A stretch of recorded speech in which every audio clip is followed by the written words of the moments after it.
ആവേശത്തിലാണ് Karyavattom. India New Zealand 5ാം T20 അല്പസമയത്തിനകം തുടങ്ങും. ആരാധകർ സ്റ്റേഡിയത്തിൽ എത്തിത്തുടങ്ങിയിരിക്കുന്നു. സ്വന്തം നാട്ടിലെ ആദ്യ മത്സരം എന്ന നിലയിലും മോശം ഫോം തുടരുന്ന സാഹചര്യത്തിലും സഞ്ജു സാംസൺ ഇന്നത്തെ മത്സരം ഏറെ നിർണായകമാണ്.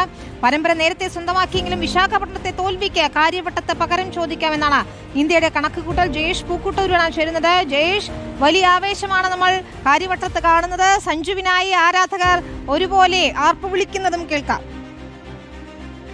പിന്നീട് ഇന്ത്യ ന്യൂസിലൻഡ് ആവേശ പോരാട്ടത്തിന് മിനിറ്റുകൾ മാത്രമാണ് ബാക്കിയുള്ളത്. അല്പസമയത്തിനകം തന്നെ കാര്യവട്ടം ഗ്രീൻഫീൽഡ് സ്റ്റേഡിയത്തിൽ ടോസ് മുഴങ്ങും.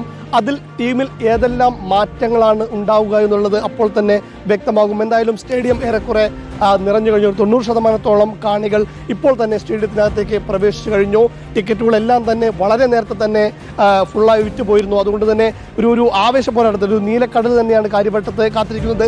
ഇനി ഏതെല്ലാം മാറ്റങ്ങളാണ് ഉണ്ടാവുക എന്നുള്ളത് അല്പസമയത്തിനകം തന്നെ ടോസിൽ നിന്ന് വ്യക്തമാകും. നമ്മൾ മനസ്സിലാക്കുന്നത് പ്രകാരമാണെങ്കിൽ ഇന്ന് അഭിഷേക് ശർമ്മയ്ക്ക് വിശ്രമം നൽകി ഇഷാൻ കിഷനെയും സഞ്ജു സാംസണെയും ഓപ്പണറാക്കാനുള്ള സാധ്യതയാണ് കാണുന്നത്. ഒപ്പം തന്നെ സൂര്യയ്ക്ക് പിന്നാലെ 4 നമ്പറിൽ ശ്രേയസ് അയ്യർ കളിക്കാനുള്ള സാധ്യതയുമുണ്ട്. കഴിഞ്ഞ ദിവസം നടന്ന പ്രാക്ടീസ് സെഷനിടയിൽ 1.5 മണിക്കൂറോളമാണ് തുടർച്ചയായി ഇഷാൻ കിഷനും ശ്രേയസ് അയ്യരും പരിശീലനം നടത്തിയത്. കഴിഞ്ഞ മത്സരത്തിൽ നിഖിലിനെ തുടർന്ന് ഇഷാൻ കളിച്ചിരുന്നില്ല.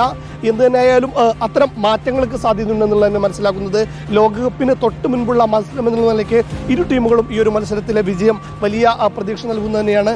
ആത്മവിശ്വാസത്തോടു കൂടി തന്നെ ലോകകപ്പിന് ഇറങ്ങാനുള്ള വലിയ ആവേശത്തോടെ തന്നെയാണ് രണ്ട് ടീമുകളും സ്റ്റേഡിയത്തിലേക്ക് എത്തിയിരിക്കുന്നു. ആരാധകരും സ്റ്റേഡിയത്തിൽ എത്തിയിട്ടുണ്ട്. ആവേശം അലയടിക്കുകയാണ്. കാര്യവട്ടത്ത് ജയേഷ് പൂക്കുട്ടൂരും സംഘവുമാണ് വിശദാംശങ്ങൾ നൽകിക്കൊണ്ടിരിക്കുന്നത്.